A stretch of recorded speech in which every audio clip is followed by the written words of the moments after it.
Live at noon, this is 13 News Now. And new at noon, trucks can roll through the new North Gate at Norfolk International Terminals. It's a project nearly 3 years in the making. And it could make your drive to work a little easier. Elise Brown has the details. Hey, Elise. Hey, guys. So this whole project costs $42 million of federal and port money. And although it doesn't open until June 30th, we got a peek as leaders welcomed the new addition.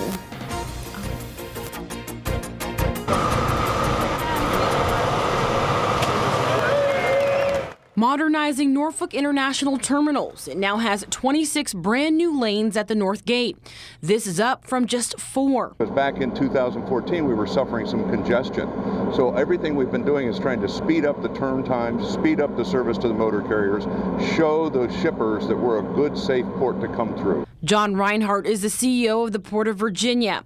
He says the lanes feature new technology that'll help keep employees safe when it comes to inspecting trucks. Before, someone would have to stand in the lane and just physically look at it. Now they're looking at it with all these cameras all around, so they get a better view. They can see the top, the sides, the chassis, all of it on a huge monitor. In the short term, the hope is that the expansion will alleviate some congestion. However, there's big plans in the works to help in the long term. By the end of December, the 564 intermodal connector will connect right into this. And so that will give a loop that the trucks can come in and out of NIT without having to get on Hampton Boulevard. That's a difference of about 750 to 850 trucks a day. Elise Brown, 13 News Now. New information this noon. Police have identified the body of a man found this weekend. 46-year-old Kevin Thomas was found floating near the HRBT on Sunday. He is from Ohio but had been visiting family in Norfolk. The Norfolk Police Department is now taking over the investigation from Hampton. We do not have a cause of death yet. Foul play, though, is not suspected. Well, also new at noon, the first flexible co-working space in Suffolk opens today. The new type of workspace creates public areas in the office to work in teams. Now, here's a look at one of those public spaces. The designers say it has a coffee shop atmosphere. Now, workers also have the option to work in private offices. This is part of Suffolk's revitalization plans. Now, the new building is on Washington Street near Welland Street. And all this week, you can check out a free business workshop for small businesses. Topics range from how to launch a business to maintaining success.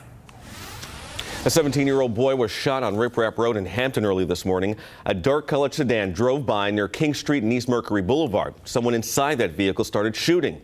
The victim's injuries are being described as non-life-threatening. Call the crime line if you know anything that can help police find the shooter. Oh, another day, another health care showdown in the Senate. The battle is ramping up today after a busy weekend. Those for and against the new GOP bill have been making their case to still undecided senators. ABC's Maggie Rulli explains why Republicans are split on the issue.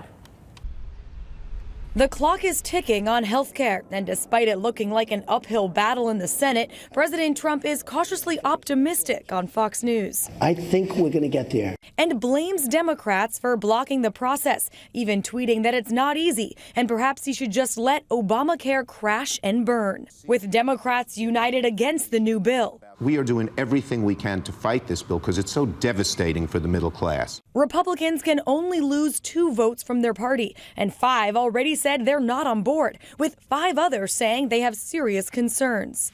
Conservative Republicans say the bill doesn't go far enough to repeal Obamacare. The Obamacare subsidies in this bill are actually greater under the Republican bill than they are under the current Obamacare law. But moderate Republicans say the bill goes too far and rolls back too much. I'm also very concerned about the Medicaid cuts and what it means to our most vulnerable citizens. During the campaign, candidate Trump vowed not to touch Medicaid. Save Medicare, Medicaid, and Social Security without cuts. The Senate bill is projected to slash spending on Medicaid by $800 billion. But the White House insists this bill still keeps the president's promise. We don't see them as cuts. It's slowing the rate of growth in the future and getting Medicaid back to where it was.